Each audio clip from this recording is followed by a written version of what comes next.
Nita Akimpong, who also receives the school prize for best dissertation in sociology. How was I, a Belgian national who moved to the UK 4 years ago, able to get the first class degree, but also on top of that, the best dissertation in her year? I don't know. Prayers and hard work.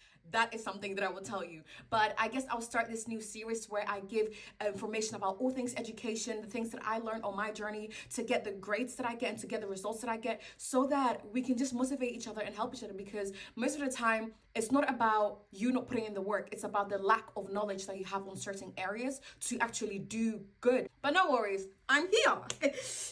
So today we're talking about all things resources. I start with resources because I think that resources are probably one of the most important things that really helped me in my journey. Not only writing my essays, but also my dissertation. One of the best resources that I used that really got my dissertation and any of my essays to the next level was the fact that I used Academic Skills Hub. Every university has an Academic Skills Hub. They're really, really good for one, critical thinking, two, to just give you ideas if you're stuck, and three, they can sometimes also proofread your work. Second thing that I really used that took my dissertation to the next level was I use writing fellows. They help you with your writing. They are the ones that will sit you down, go over each and every word with you, your sentence structure good, grammar good. Especially for me, Belgian national, English is my third language, so I was really struggling with my sentence structures and everything, and I know that the writing fellows made such a huge difference. All time you think that you've proofread your work like 10,000 times, so you're not going to miss anything, but brain doesn't really allow us to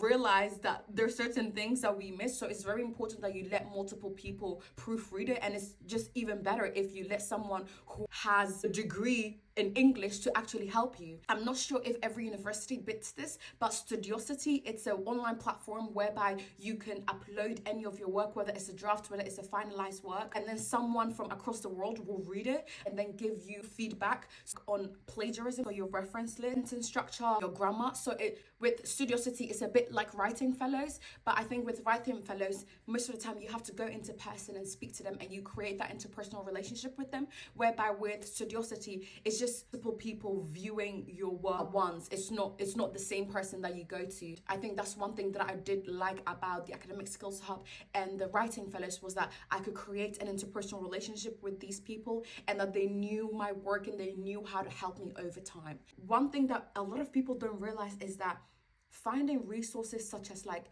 journal articles, books on to help you with your essays and your dissertation, you don't have to do it alone. Like there's a librarian at your university that you can actually go to let them know what the theme of your work is, and they can actually help you and give you so many resources, and they can signpost you to the right department or the right bookshelf to help you find those resources. You do not have to do all of these things alone. Also used a bit of AI. Hold out, when I say AI, I'm not talking about ChatGPT, because I feel like for me in my time, 2023, ChatGPT was just like in the rise, so it was kind of frowned upon, so I didn't really use it. But I did use Grammarly. The premium is really, really good. It's quite expensive. I shared it amongst peers at a university, so I had like 4 people, and then we would share and pay it. And the thing is, nobody needs to see your work, because you can just download the app on your computer, and every single time when you're writing, it can like give you feedback on your writing, and that really helped me. I will actually make a separate video on how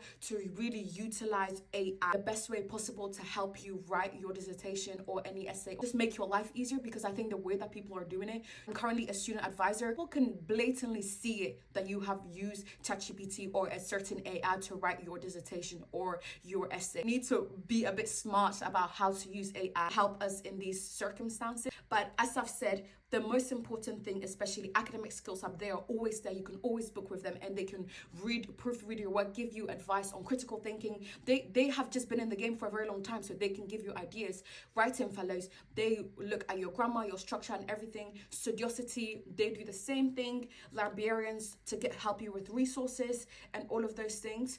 Also, where I found a lot of my journal articles was like on Google Scholar, Science Direct as well. If anyone wants more information on where to find academic resources, also let me know and I'll make a separate video on that. But yeah, this was kind of the first thing that I wanted to make a video about, because again, as I said in the beginning, it is so important that you know that there's a lot of resources out there that you can use to actually take your work to the next level. And it is important that you use these resources because they're there and you're paying for it. So they're there for you to use. And I just wish that someone would have told me earlier on.